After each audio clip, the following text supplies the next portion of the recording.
मित्रों,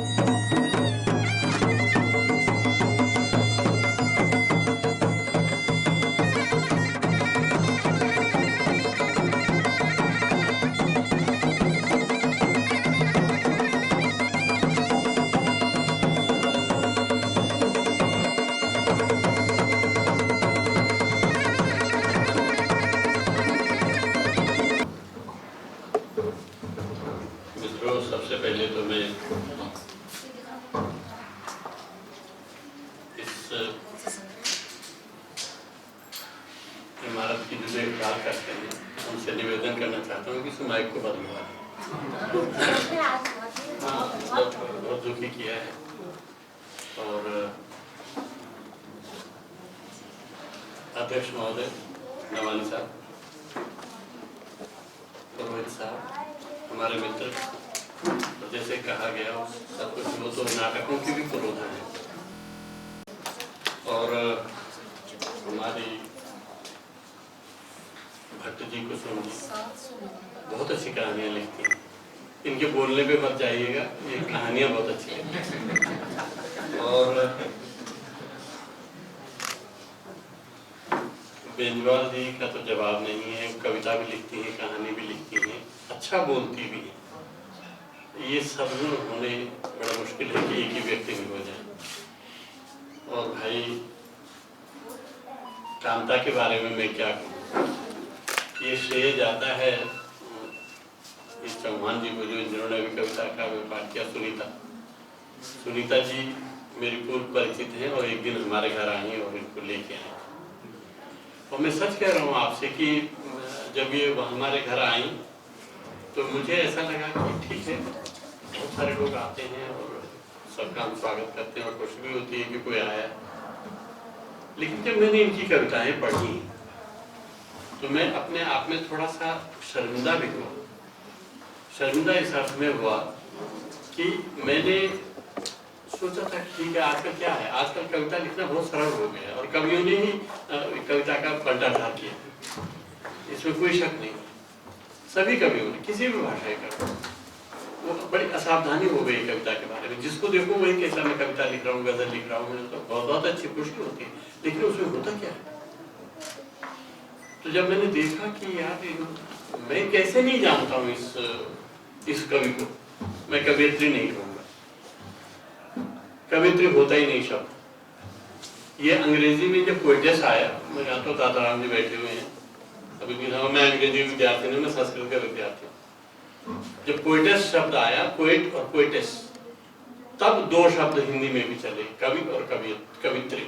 कोई कबूतरी कहता है, कोई कवित्री कहता है, कोई इस तरह से। यहाँ स्त्री अगर कविता लिखती है तो उसे भी कवि कहते हैं, और कहानी को भी कविता कहा जाता था। काव्य जो है हर रचना के लिए कहा जाता था। पहले केवल कविता के लिए काव्य नहीं कहा जाता था, हर रचना के लिए। आप उपन्यास लिख रहे हो, आप बाणभट्ट की तरह कादम्बरी लिख रहे हो, आप दंडी की तरह कुछ श्लोक लिख रहे हो, आप महाभारत लिख रहे हो, आप रामायण लिख रहे हो, तो सब काव्य था। काव्य के नाम से अभिहित होती थी सारी अभिव्यक्ति की विधाएं। बाद में कुछ लोगों ने काव्य को अलग कर दिया, वो अपनी सुविधा की वजह से, क्योंकि काव्य थोड़ी सी संश्लिष्ट भाषा की मांग करता है, काव्य थोड़ा सा कम कहने में विश्वास करता है, लेकिन काव्य कम कहने के बाद अर्थ में ज्यादा कहने और कहलवाने की बात करता है। तो ये बहुत सारे संकट हैं काव्य के साथ। काव्य माने केवल अगर कविता करें तो तब संकट है, पर काव्य माने सारी विधाएं, जैसा कि पूर्ववर्ती विद्वानों ने हर रचनात्मक प्रयास को काव्य कहा। और काव्येषु नाटकम रम्यम एक बहुत प्रसिद्ध मुहावरा है, कालिदास के शाकुंतलम के बाद आया था भारत में, कि कविताओं में तो नाटक सुंदर होता है। और कांता ने, मैं तो पहली बार चकित हुआ जब मैंने पढ़ा कि द्रौपदी की लाज कोई नाटक लिखा, और वो खेला भी है, कई बार मंचन हुआ उसका, और कहीं कहीं तो शायद लेखक का नाम भी नहीं बताया गया कि कौन है क्या है। तो अगर बताया जाता तो हम लोग कहीं ना कहीं तो पढ़ते। पर आजकल तो पत्रकारिता भी बहुत समृद्ध हो गई है और लेखक को बुला देना एक मामूली बात है, और लेखक का उपयोग दुरुपयोग भी होता रहता है। उपयोग भी बहुत अच्छा किया है लोगों ने, दुरुपयोग भी बहुत किया है। पर लेकिन मित्रों, मैं तो चकित हुआ जब मैं कांता गिरजाल से मिला, और मैं गिरीश गिरजाल को बधाई देना चाहता हूँ। ऐसे कौन से पुण्य किए थे कि ऐसी पत्नी मिली? कविता तो नहीं पढ़ी, पढ़ी होगी जरूर, ऐसा तो नहीं है कि नहीं पढ़ी, बताया नहीं कभी, लेकिन कमाल है यार, क्या बात, बहुत अच्छी बात है। और वो दोनों बेटियां अंशिका और क्या नाम है, अनुष्का, उनको भी बधाई देता हूँ। ऐसी मातृभूमि पाना तो बहुत अच्छी बात है। मातृभूमि के लिए एक कवि हुआ है हमारे यहाँ, वाल्मीकि, तो आज कभी पहले भी कहा भी है किसी ने, उन्होंने उनके नाम से एक उक्ति प्रसिद्ध हुई, वो उनकी नहीं है, और वो उक्ति सभी जानते हैं, वो जिसमें अपि स्वर्णमयी लंका लक्ष्मणं मे न रोचते। ये जो सोने की लंका है लक्ष्मण, ये मुझे अच्छी नहीं लगती, माता मातृभूमिश्च स्वर्गादपि गतिः। जो माँ है, मातृभूमि है, वो स्वर्ग से भी बड़ी है। ये वाल्मीकि का श्लोक नहीं है, ये रामायण में, रामचरितमानस में नहीं, रामायण में नहीं है श्लोक। ये किसने लिखा श्लोक? इसका सही स्रोत राम बेने जी बताएंगे। पर एक 10वीं सदी में एक कवि हुआ है राजशेखर। राजशेखर ने कहा कि जब कविता को समझना हो और उसका अगर मूल्यांकन करना हो, एक शब्द और है जो अंग्रेजी की वजह से आया हिंदी में, उसका नाम आलोचना है। आलोचना शब्द शास्त्र में कहीं नहीं, अगर कहीं हो तो बताइएगा। एक श्लोक विष्णु पुराण के बाद आया है, वो मुझे मालूम है, मैं आपको बाद में बताऊंगा। आलोचित शब्द आया उसका, आलोचना नहीं आया, आलोचित शब्द आया। आलोचना शब्द कैसे आया? हिंदी में तो नहीं थी, यहाँ व्याख्या है, समीक्षा है, भाष्य है और टीका है, और यहाँ तक है कि तिलकस्य ऊपर तिलकम भी है यहाँ, कि एक टीका होती है, फिर टीका की भी टीका होती है, और टीका टिप्पणियां होती हैं। ये सब तो है, पर आलोचना नहीं था। आलोचना शब्द साहित्य के आलोचना शास्त्र में नहीं था। कब आया, क्यों आया, कैसे आया? ये आया अंग्रेजों के साथ, अंग्रेजी के साथ। क्रिटिसिज्म, क्रिटिक शब्द जब आया, क्रिटिक, तो क्रिटिक में ध्वनि है जो उसकी अच्छाइयां और खराबियां दोनों बताए। लेकिन एक कवि और हुआ है 13वीं शताब्दी में, जिसका नाम कबीर है, जो तुलसीदास से पहले हुआ है और सूरदास के बाद हुआ। और सूरदास ने तो बहुत सारी आलोचनाएं भी की हैं अपने पदों में। उन्होंने भक्ति के गीत ही नहीं गाए, उन्होंने अन्याय करने वाले तमाम लोगों की निंदा भी की है, और उन्होंने कहा कि निंदक नियरे राखिए आंगन कुटी छवाए। जो आपकी निंदा करे उसको अपने नजदीक रखो। सबसे बड़ा निंदक तो कबीर है। कबीर की कुटिया, कबीर ने जितनी स्त्री निंदा की है किसी कवि ने नहीं की। कबीर ने करीब 40 दोहे स्त्रियों के खिलाफ, तो महिलाओं के खिलाफ 40 दोहे वो मैं सुनाऊंगा नहीं आपको, क्योंकि बहुत सारे ऐसे श्लोक हैं कि आपको अकेले में पढ़ने चाहिए। लेकिन तुलसीदास ने एक पंक्ति वो उन्होंने समुद्र की तरफ से कही। समुद्र ने कहा कि ढोल गंवार शूद्र को सुना दी, ये सब ताड़न के अधिकारी। इस पंक्ति को लेके हमारे दलित चिंतकों ने और हमारे कुछ और दलित के बाद क्या कहूँ मैं कि जो सोचने समझने वाले चिंतकों ने ये कहा कि साहब तुलसीदास तो बहुत स्त्री विरोधी कवि। तो ये इस तरह से मूल्यांकन की जो पद्धति है, ये आलोचना और निंदा की वजह से पैदा हुई। निंदा ने इस तरह की आलोचना को जन्म दिया। अब सवाल ये उठता है कि वो समीक्षा के तत्व, वो आलोचना के भी शामिल कर लिया जाए उसमें। तत्व क्या है जो हम साहित्य के मूल्यांकन में काम ला सकते हैं? सबसे पहला तत्व तो राजशेखर ने बताया कि रचना भी सोना है, जो अच्छी रचना है वो स्वर्ण है। और सोने को परखने के लिए कसौटी की आवश्यकता होती है, और कसौटी हर पत्थर नहीं बन सकता।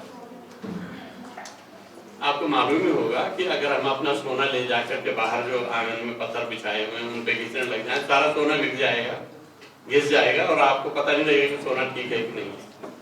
वो पत्थर ही दूसरा होता है जिसमें सोना घिसा जाता है। फिर राजशेखर ने एक और संकेत दिया कि क्या आप जानते हैं कि वो पत्थर कहां से आता है? और उसी में वो सारा रहस्य है। वो कहता है कि वो पत्थर वहां से आता है जहां सोना पैदा होता है, और सोना अपने साथ अपनी कसौटी लेके आता है। जिस पत्थर का पसीना है ना सोना, उस पत्थर का एक टुकड़ा उसकी कसौटी होता है। इसलिए अगर कांता की कविता का मूल्यांकन करना हो मुझे, जिसका कि मैं पात्र नहीं हूं, लेकिन अगर करना हो तो मैं इन्हीं कविताओं में से कोई टुकड़ा उठाऊंगा और उस पर, जैसा कि अभी तक विद्या जी ने, तमाम लोगों ने ये कहने की कोशिश की कैसी कविताएं हैं, रचना ही अपनी कसौटी का टुकड़ा पेश करती है। ये रचना की विशेषता होती है अच्छी रचना की, चाहे वो कथा हो, चाहे वो उपन्यास हो, और चाहे वो नाटक हो, चाहे वो पेंटिंग हो। अपनी सारे व्याख्यात्मक पहलुओं के तत्व उनमें मौजूद होते हैं और वो अपने साथ लाते हैं, और हम कुछ ही लोग होते हैं जो उनको पहचानते हैं और उसकी व्याख्या करने, वो उनका सहारा लेके उसकी व्याख्या करते हैं। मैं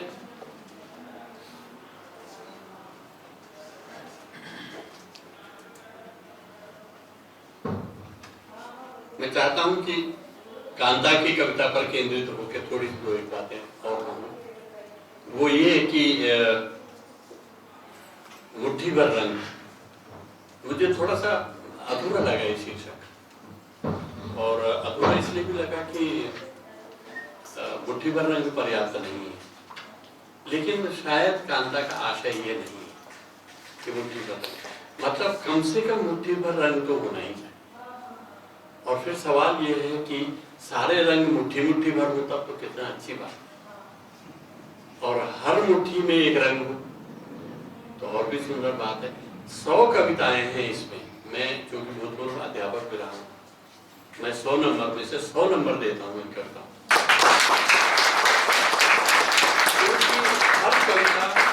हर कविता की अपनी एक मुट्ठी और उसमें एक रंग है। ये कहना कि मुट्ठी भर रंग, एक मुट्ठी रंग नहीं है इन कविताओं में, अनेक मुट्ठियां, जितनी कविताएं उतनी मुट्ठियां, और हर रंग की मुट्ठी होती है भाई। और हर रंग जब कहते हैं तो हरा रंग तो सबसे पहले आता है, हरा रंग सबसे पहले आता है, और हरे रंग से ही कहते हैं कि सारे रंग पैदा हुए हैं। कुछ लोग कहते हैं कि नहीं, सफेद से पैदा हुए हैं, और कुछ लोग ये कहते हैं कि पृथ्वी और सूरज की धूप किरणों का मिलन से रंग पैदा हुए हैं। तो कई व्याख्याएं हैं रंगों के भी। अब मुट्ठी भर रंग अगर जिंदगी में आ जाए ना आए सारे रंग, जैसे कुछ लोग कहते हैं कि 7 रंग है इंद्रधनुष में, और सिर्फ 7 रंग, यहाँ तो 100 रंग की कविताएं हैं और जीवन की। मैं सिर्फ माता जी को प्रणाम करते हुए एक कविता सुनाना चाहता हूँ। ये कविता है बेघर। ये क्यों सुना रहा हूं तो आप समझ में जाएंगे। उस घर की तरह हर घर को भी सब कहते हैं कि मेरा घर है। उस घर की तरह हर घर को भी सब कहते हैं कि यह मेरा घर है, मगर हर बेटी की तरह मैं भी जानती हूँ यह सिर्फ ठिकाना भर, यह सिर्फ ठिकाना भर। मेरी माँ की तरह मेरा भी नहीं है कोई घर। माएँ सदियों से रहती आई हैं, देह वो श्रम के बदले में मिले बंद खिड़की दरवाजों के आलीशान सच्चे मकानों में। माएँ सदियों से रहती आई हैं, देह और श्रम के बदले में मिले बंद खिड़की दरवाजों के आलीशान वो कच्चे मकानों में, जहां वो भीतर पसरी मीलों लंबी उदासी संग रोज खटती। ये माँ का रहना और माँ की उपस्थिति। और बीच में कांता जी ने कहा कि माँ अच्छा अभी तक नहीं आई, तो माँ ने तुम्हें पहले भेज दिया है तो ये अच्छा काम है कि वो देरी से भी आई तो भी उनकी गैराज में नहीं लगाई जा सकती। तो भाई मैं इसमें से बहुत सारी कविताएं तो लोगों ने पढ़ के सुना ली और मैं उनको नहीं पढ़ूंगा, लेकिन ये कविता और है, तुम्हारा आना, जो अभी किसी ने सुनाई भी थी। ये कविता का आना पर ज्यादा फिट बैठती है बजाय किसी अन्य के आने पर। स्मृतियों के सुदूर क्षितिज से अजन्ती कविता रोज कोहनी मारकर खटखटाती है। वैसे कोहनी मारकर खटखटाना कम प्रचलित मुहावरा है, हाथ से खटखटाते हैं, कोहनी मार करके तो ऐसा तो कोई सिर मार के भी दरवाजा खटखटा सकता है, लेकिन ये आशय क्या है कोहनी मारकर खटखटाने का? और अगर घुटना मारकर खटखटाना हो, अगर पैर मारकर खटखटाना हो तो आशय बदल जाता है। पैर मारकर खटखटाना तो शायद तोड़ने के इरादे से आए। सर मेहंदी लगी रही होगी ना। क्या बात है। तो कहने का मतलब ये है कि हर चीज में एक आशय होता है। ये पूरे साहित्य की विशेषता है, ये कोई कविता की विशेषता नहीं, ये भाषा की विशेषता है, ये शब्द की विशेषता है। क्योंकि आप शब्द के अंदर केवल कविता ही नहीं देखते हैं, आप शब्द के अंदर पूरी दुनिया देखते हैं और शब्द दिखाता है पूरी दुनिया आपको। तो एक जब आप शब्द से साक्षात्कार करते हैं, जैसे किसी ने कहा था वो कि कांता शब्द जो इन्होंने कहा था, चली गई है, उन्होंने कहा था, बहुत अच्छी बात कही थी उन्होंने कि क्यों कहा गया है रस सिद्धांत में ये कि कांता सम्मित उपदेश को कविता कहते हैं। कांता का मतलब केवल स्त्री नहीं होता, कांता का मतलब है भला चाहने वाली और जीवन में सुंदरता चाहने वाली और न्याय चाहने वाली और समानता चाहने वाली स्त्री को कांता कहते हैं, जिसका कोई अंत नहीं है, जो प्रारंभ करती है हमारे जीवन का, जो अंत नहीं करती है, जो जब हमारा अंत हो जाता है उसके बाद भी कोई एक स्त्री होती है जो हमारी उपस्थिति देती है दूसरे बच्चे को या दूसरे पुरुष के रूप में या दूसरे व्यक्ति के रूप में, दूसरी स्त्री के रूप में, उसका कोई अंत नहीं है। तो कांता का मतलब इसीलिए है कि वो सुंदरता की पराकाष्ठा है और सुंदरता की पराकाष्ठा में हित जो है सबसे पहला तत्व है जो जुड़ा हुआ है, भलाई। तो कांता शब्द बहुअर्थी शब्द है, ये कोई एक अर्थ वाला शब्द नहीं है। ये केवल रमणीय स्त्री को ही प्रकट नहीं करता, बल्कि ये कष्ट से संतानें उत्पन्न करने वाली स्त्री का भी की भी ध्वनि देती। तो इसलिए इसमें बहुत सारी कविताएं हैं, जिनमें से मैं एक एक टुकड़ा पढ़ूं तो शायद बहुत समय लग जाएगा, लेकिन उसके लिए मैं ये प्रार्थना करता हूँ आप सबसे, इस किताब को आप या तो प्राप्त कर लें या तो आपको मुफ्त में मिल जाए या ले लें, और इसको पढ़ें जरूर। पढ़ें इसलिए कि मैं चकित किस बात से हूँ और मुझे खुशी भी है उस बात की कि कविताओं में इस तरह की शब्दावली कम आई है। और इन्होंने ये शब्दावली, जैसा कि डॉक्टर पुरोहित ने कहा कि बहुत पढ़ाकू हैं और उन्होंने भी कहा, तो ये पढ़ती हैं और उन शब्दों को अपने इस्तेमाल लायक बनाती हैं। उनका कैसे प्रयोग करना है, इसके प्रयोग बड़े अद्भुत हैं। और एक जगह मुझे लगा कि बड़ी घिसी पिटी छायावादी शब्दावली है, लेकिन अगली पंक्ति उस शंका को निर्मूल कर देती है, क्योंकि अगली पंक्ति में जाके वो सारा अर्थ बदल जाता है। तो ये देखना चाहिए कविता में केवल बात कही नहीं जाती है, बात गढ़ी भी जाती है। और कविता के लिए तो ये कहा गया है कि कविता लिखी नहीं जाती, कविता की जाती है। कविता लिखी तो बाद में जाती है, कविता की जाती है। तो कविता को करने का, रचने का जो उद्यम कांता जी ने किया है, मैं उसकी बधाई देता हूँ। और कवियत्री शब्द के बारे में मैं कह रहा था कि कवियत्री नहीं होता है, कवि होता है। और कवि का क्या मतलब है, आज तक तो किसी ने बताया नहीं, कहा निर्माता पता नहीं क्या क्या सब उसके निर्देशक और ये सब कहा गया। मैंने एक परिभाषा देने की कोशिश की है कि कवि का मतलब है कथन विशेष, वो जिसका कथन विशेष हो, जिसके कथन में विशेषता हो, वो कवि। और कविता क्या है? कथन विशेष की तार्किकता, कथन विशेष की तार्किक, तर्क के बिना कोई चीज बनती नहीं। इसलिए कविता में सबसे ज्यादा तर्क होते हैं, कहानी में भी होते हैं, नाटक में भी होते हैं, इसीलिए उन सबको काव्य कहा गया। और कथन विशेष की तार्किकता, एक प्राकृतिक कवि ने कहा है कि उक्ति विशेषम कव्वम, ये भाषा आप थोड़ा सा कम जानते होंगे, कम सुनी होगी। ये प्राकृत भाषा के रूप में जो प्राकृत कवियों ने लिखा है उसका एक टुकड़ा है। उक्ति विशेषम, उक्ति विशेष, उक्ति विशेषम कव्वम भाषा जा हुई सा हुई। यानी भाषा जो हो, चाहे चीनी हो, चाहे जापानी हो, चाहे अंग्रेजी हो, चाहे फ्रेंच हो, भाषा चाहे जो हो, चाहे हिंदी हो, चाहे संस्कृत हो, भाषा जा हुई सा हुई। भाषा को होने दो, भाषा के लिए नहीं आती हैं ये रचनाएं, रचनाएं आती हैं उक्ति विशेष के लिए। वो कथन क्या है, वो विचार क्या है, उसके लिए आती हैं भाषाएं। कहानियों में आप किसी भाषा की कहानी पढ़ी, किसी कविता पढ़ी, उक्ति क्या है उसमें, उसमें वो क्या चीज है जो मैं नहीं जानता था, वो क्या चीज है जो मुझे बताई जा रही है, जो मैं लेके जा रहा हूँ, जो मुझे मिल रही है इस किताब को पढ़ने से, वो क्या चीज है। तो वो जो उक्ति विशेषम कव्वम भाषा जा हुई सा हुई, भाषा का महत्व तो नहीं है, विचार का महत्व है। तो इसलिए इन कविताओं में कांता जी ने अपने समय के और अपनी मनोवृत्ति के अनुसार, अपने मनोविज्ञान के अनुसार कुछ विचार भी किए। वो एक बृहद समीक्षा मांगती है। और विचार का जहां तक सवाल है, मेरे एक छोटी दो लाइनें हैं कि विचारधारा की तरह कहीं कहीं बची है बर्फ चोटियों पर, विचारधारा की तरह, विचारधारा की तरह कहीं कहीं बची है बर्फ चोटियों पर।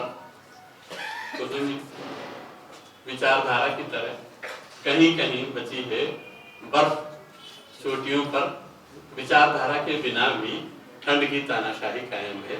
मेरे मित्र ने पूछा था कि आज सदरी पहन के क्यों आए गर्मी में बाहर, तो उनको मैं कहना चाहता हूँ कि बाहर जाते ही ठंड लग जाएगी शाम को। इसलिए विचारधारा की तरह कहीं कहीं बची है बर्फ चोटियों पर, विचारधारा के बिना भी ठंड की तानाशाही कायम है।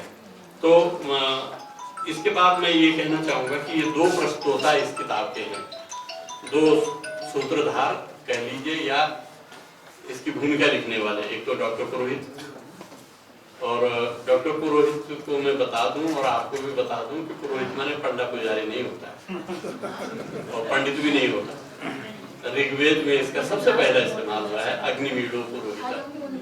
अग्निमीडो पुरोहिता पहला मंत्र है ऋग्वेद का और पहला वाक्य है ऋग्वेद का, अग्निमीडो पुरोहिता। अग्नि ही पुर का हितैषी है, शरीर के लिए कहा है। पुरोहित माने पुर का हित चाहने वाला। पुर कौन? अंतःपुर। ये जो मनुष्य का अंतःपुर है, शरीर है, इसका हित चाहने वाला हितैषी वो पुरोहित जी हैं। और पुरोहित जी कविता का भी हित चाहते हैं, नाटक का भी चाहते हैं और कहानियों में भी चाहते हैं, उपन्यासों में भी चाहते हैं। ये तो परम हितैषी व्यक्ति हैं। और हमेशा मैंने इन्हें मंगल कामनाएं देते हुए सुना है। इन्होंने अंग्रेजी साहित्य के दोनों विद्यार्थी रहे हैं, गुरु शिष्य बैठे हैं यहाँ पर। और शैली का भी जिक्र किया।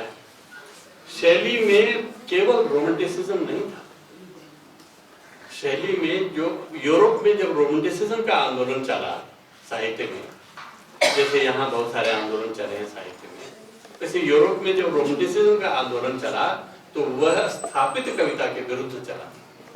जो स्थापित कविताएं थी, स्थापित मानदंड थे साहित्य के, उनके विरुद्ध चला था और उनका एक नया स्वरूप करने की कोशिश की उस साहित्य ने, जो रोमांटिसिज्म के नाम पर आया। और रोमांटिसिज्म जो आलोचना थी वो भी विद्रोह की भावभूमि पर आधारित थी, केवल भावुकता पर नहीं, विद्रोह की भावभूमि पर आधारित जो विचार आए उनको रोमांटिसिज्म कहा गया। और भारतवर्ष में आकर के रोमांटिसिज्म का नुकसान यह हुआ कि उसे रोमानियत से जोड़ दिया और ये कहा गया कि इसमें रोमांटिसिज्म में मैंने रोमानियत है। रोमानियत की भावना अलग होती है और रोमांटिसिज्म की अलग भावना है। तो इसलिए अंग्रेजी से आया हुआ शब्द और अत्याचार यहाँ हो गया। अंग्रेजों ने अत्याचार किया, अंग्रेजी के साथ हमने भी अत्याचार किया कि रोमांटिसिज्म को हमने रोमानियत से जोड़ दिया। रोमानियत रोमांटिसिज्म नहीं है। और इन्होंने बहुत अच्छी बात कही है। इस भूमिका में, ये भूमिका पढ़ने लायक है, अच्छी भूमिका है। और विद्वान आदमी तो हमारे पड़ोस जी नहीं है, और विचारों के दाता राम जी, दाता भी हैं, वो देते भी हैं, शिक्षा भी देते हैं, विचार भी देते हैं, कुछ न कुछ सुझाव देते हैं, हमेशा ही दिया है उन्होंने। तो इसलिए मैं ये चाहता हूँ कि टी.एस. इलियट को मैं याद करना चाहूँगा। टी.एस. इलियट मेरे बड़े फेवरेट पोइट रहे। टी.एस. इलियट कहता है कि वो जो उनकी एक लंबी कविता है, क्या नाम है उसका? हाँ नहीं, बंजर, हाँ वेस्टलैंड।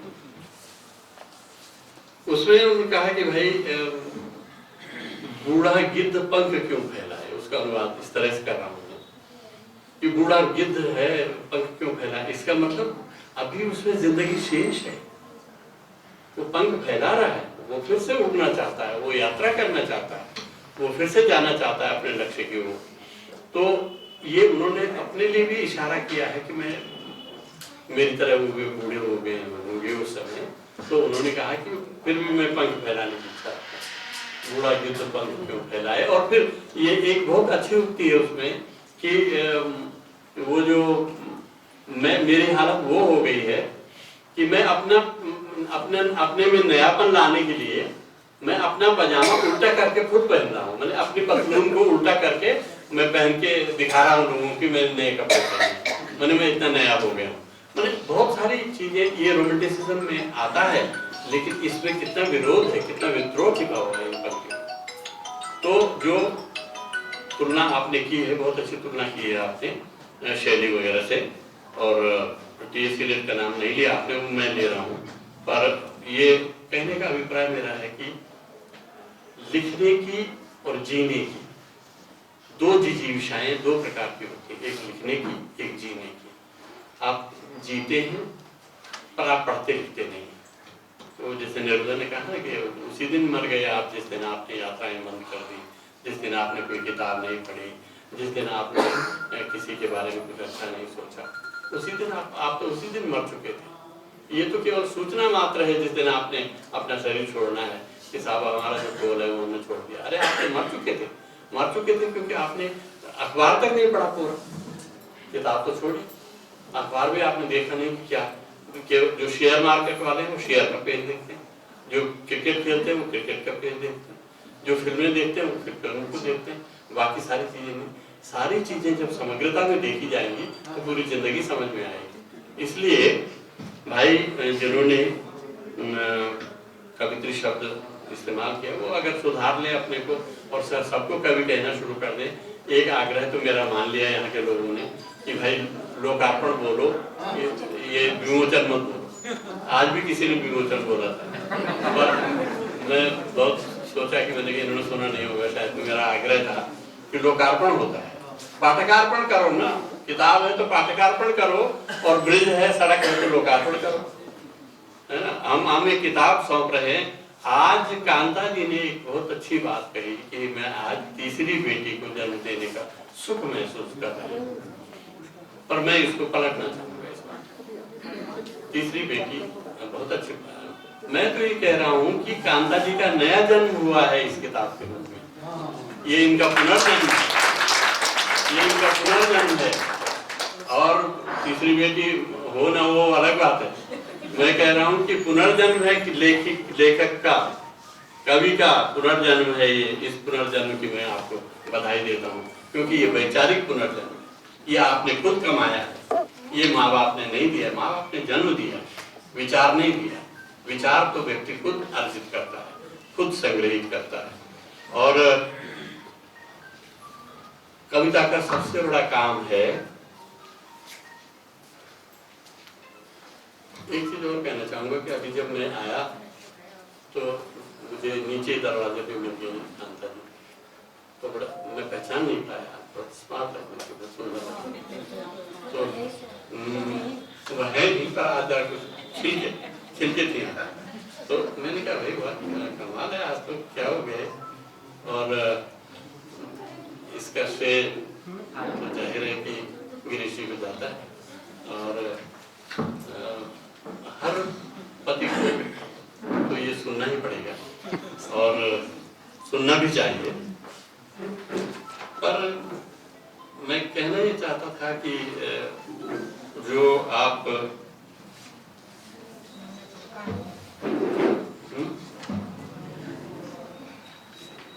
जो ये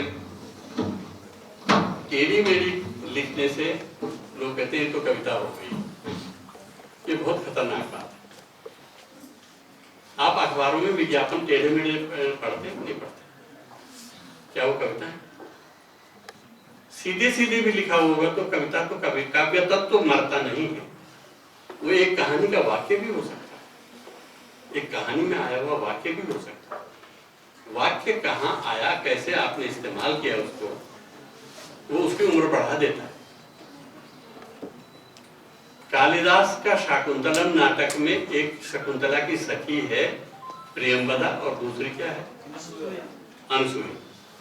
अनसुया का बहुत कम जिक्र हुआ है, लेकिन जब अब मैंने दोबारा शाकुंतलम को पढ़ा तो उसमें जब दुष्यंत आश्रम में जबरदस्ती घुस जाता है, रथ तो बाहर रोक देता है और आश्रम के नियमों की धज्जी उड़ाते हुए जब वो अंदर जाता है तो पैदल जाता है।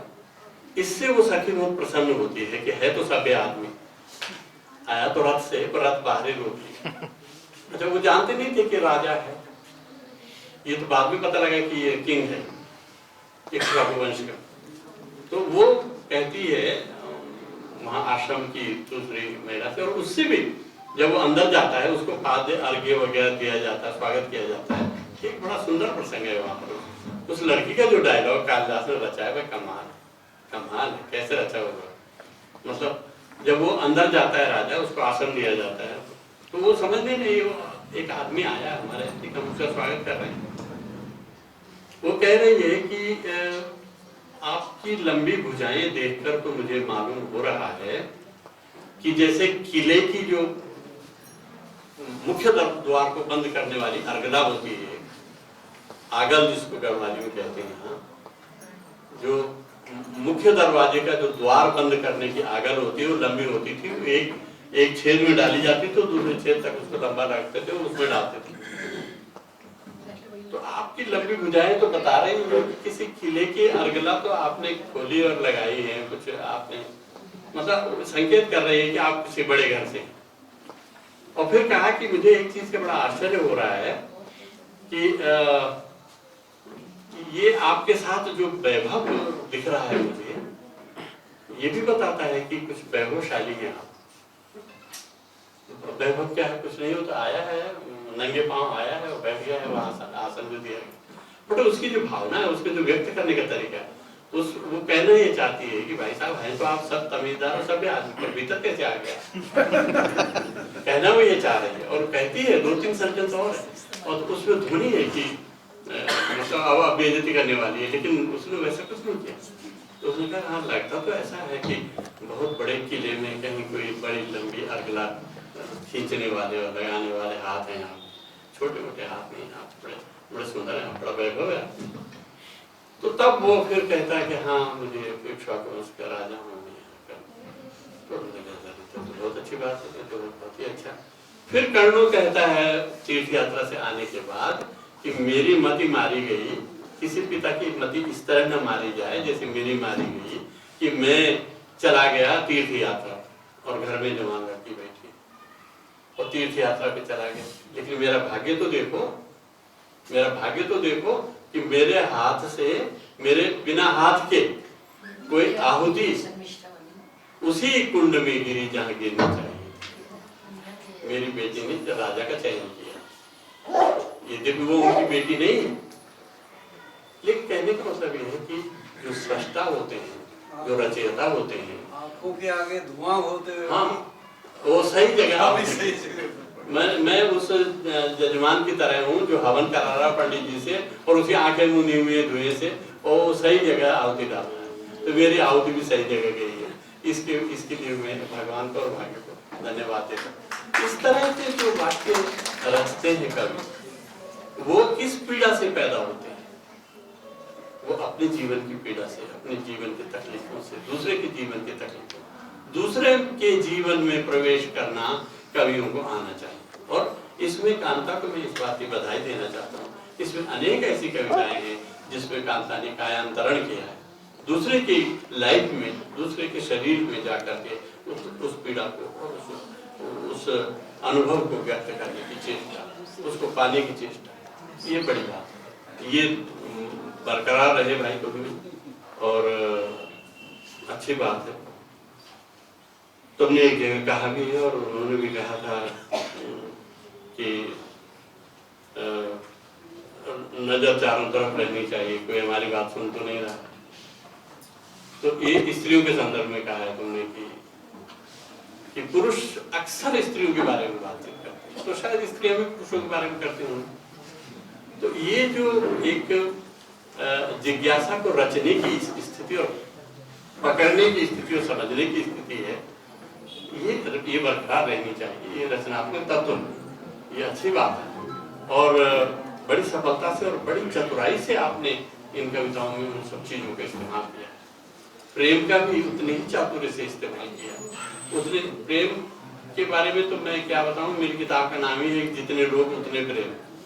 यानी प्रेम एक तरह का होता नहीं है, वो जितने लोग होते हैं उतनी तरह के होते हैं। राधा कृष्ण का प्रेम एक जैसा नहीं है और लैला मजनू का प्रेम भी एक जैसा नहीं है। और वो गिरीश जी और कांता जी का प्रेम भी उसमें परिलक्षित होता है, लेकिन उसमें विश्व प्रेम भी, वनस्पतियों से, नदियों से और हवाओं से, जंगल से जो प्रेम है वो अपने बच्चों से भी ज्यादा प्रेम है। तो तुम्हारे बच्चों को बधाई, पति को बधाई, और तुमको तो है ही बधाई, क्योंकि तुमने रचाया इसको और हम सबको यहाँ इकट्ठा होने का मौका दिया। और ये हमारा सौभाग्य है कि हम एक नए कवि का जन्म देख रहे हैं, और एक नए कवि हमारे बीच जन्म लिया है। मैं आपको बता रहा हूँ, मैंने कभी किसी की इस तरह तारीफ नहीं की है, इसके काव्य में है। तो भाई एक विरोध और विद्रोह और आलोचना द्वारा स्थापित जितने मानदंड हैं उन सबको धत्ता बता के लिए कवि और लेखक अपना काम करते हैं, वो अपनी तरीके से चीजें रचते हैं। एक दक्षिण की कवयित्री हुई है बिज्जी का, बस ये मैं आखिरी उदाहरण सुना के अपनी बात खत्म करता हूँ। बिज्जी का जो है उसने दंडी पर व्यंग्य किया है। दंडी बहुत बड़े कवि हैं, रामविनय जानते हैं और बहुत प्रसिद्ध कवि। उन्होंने वो श्लोक भी लिखा है जिसको हम लोग रात दिन कहते हैं कि सरस्वती श्वेत कमल के ऊपर बैठी हुई है और सफेद है और श्वेत वस्त्र पहने हुए। पूरा लॉन्ड्री सिस्टम उन्होंने बताया, कहाँ कपड़े धुलवाती है, क्या करती है। तो ये जो सफेद रंग और सफेद वस्त्र और सफेद फूल पर बैठना है सरस्वती का, ये जो उपमा है दंडी की, इसको उसने ललकार के विरोध किया बिज्जी का। एक कवि दूसरे कवि का कैसे विरोध करता है? तो उसने कहा कि मैं तो नीले कमल की तरह, नीले रंग का कमल देखा आपने, जैसे आपके साड़ी का रंग, नीले रंग के कमल की तरह काली, यानी मैं तो नहीं हूं गोरी, मैं तो सफेद नहीं हूं। नीलोत्पल दल श्यामाम बिज्जिकाम माम अजानता, नीले रंग की मुझ बिज्जिका को नहीं जानता है ये दंडी। अजानता मैंने नहीं जानता है। अब देखिए, बहुत से लोग समझते हैं कि जानना शब्द उर्दू का है। जानता शब्द जो है संस्कृत से आया है। नीलोत्पल दल श्यामाम बिज्जिकाम माम अजानता, मुझको नहीं जानता है। वृथैव दंडिन प्रोक्ता, बहुत बेकार की बात कही है दंडी ने कि सर्व शुक्ला सरस्वती, कि सरस्वती तो संपूर्ण रूप से सफेद है। इसमें व्यंग्य है, सरस्वती संपूर्ण रूप से सफेद है, मैं तो काली हूं। तो बहुत सुंदर कविताएं लिखी हैं उसने, और कह रही है कि मुझ काली के लिए गुंजाइश है यहाँ, मुझे आने देंगे आप सरस्वती के मंदिर में, या सिर्फ गोरी गोरी महिलाओं को और गोरे गोरे पुरुषों को आने देंगे? ये उसने व्यंग्य किया। तो कवि का धर्म है विद्रोह और पाखंड का विरोध और खास करके कृत्रिमता का विरोध, बनावटीपन का विरोध। जैसे एक शेर में अर्ज कर रहा हूं आपके लिए, वह है कि ज़बीन, फारसी में ज़बीन किसको कहते हैं मालूम ही होगा आपको, उसे मैं बता देता हूँ कि ज़बीन जो है माथे को कहते हैं। ज़बीन, ज़बीन रोशन, रुखो रुखसार भी रोशन। ज़बीन रोशन, रुखो रुखसार भी रोशन, पूरा चेहरा रोशनी से भरा हुआ है, पूरा माथा रोशनी से भरा हुआ है। ये चंडीगढ़ में हमारे एक मित्र हैं सरदार पंछी, उनका शेर आजकल खन्ना में है। अच्छा, तो एक दिन मुझे मिले, कहा मैं आज एक शेर सुना चाहता हूँ, मेरा से शेर जरूर सुन, मुझे याद हो गया। ज़बीन रोशन, रुखो रुखसार भी रोशन, मेरा चेहरा भी रोशनी से भरा, नहीं मेरा नहीं, मतलब कोई चेहरा रोशनी से भरा हुआ है, माथा भी रोशनी से भरा हुआ है। अगर अगली पंक्ति बड़ी महत्वपूर्ण है, वही अर्थ होता है, अगर अंधेरे में अगर होते, अंधेरे में अगर होते तो किस किस को दिया कहते। अंधेरे में अगर होते तो माथे को दिया कहते, कि होठों को कहते, कि आंखों को कहते, कि रुख रुखसार को कहते, किस किस को दिया कहते। तो भाषा का भी यही खेल ये है कि वही शब्द आप भी इस्तेमाल कर रहे हैं, वही शब्द कालिदास ने भी इस्तेमाल किया है, वही शब्द मैंने भी इस्तेमाल किया है, लेकिन वो शब्द झूठे नहीं होने दिए हमने वो भाव नहीं दिया उन शब्दों में जो भाव कोई और दे चुका है। जिन कहानियों में टॉलस्टॉय और मैक्सिम गोर्की लिख चुके हैं, वो शब्द हमारी कहानियों में भी आए हैं, लेकिन हमने उन शब्दों को नए अर्थ दिए, हमने उन घटनाओं को नए अर्थ दिए। यही हमारा नयापन है, और ये नयापन आप में अभी आप और निखार लेगा, क्योंकि आपका ये पहला जन्म है। अभी आपका कृतित्व फिर से प्रसवित होना है, और उसके लिए मैं शुभकामनाएं देता हूँ आपको, आपके परिवार को, आपके दोनों बेटियों को, और आपके पतिदेव को विशेष करके, क्योंकि कमाल है उस किस्मत का जिस किस्मत की आप अपनी।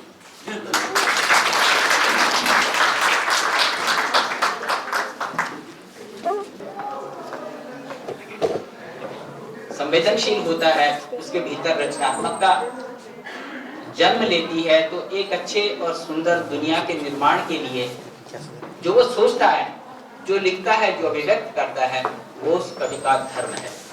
जो कवि या जो रचनाकार समाज के विरुद्ध लिखता है, किसी भी वजह से, किसी को भी केंद्र में रखकर, मैं समझता हूँ वो रचना नहीं, विद्वेष का अभिव्यक्ति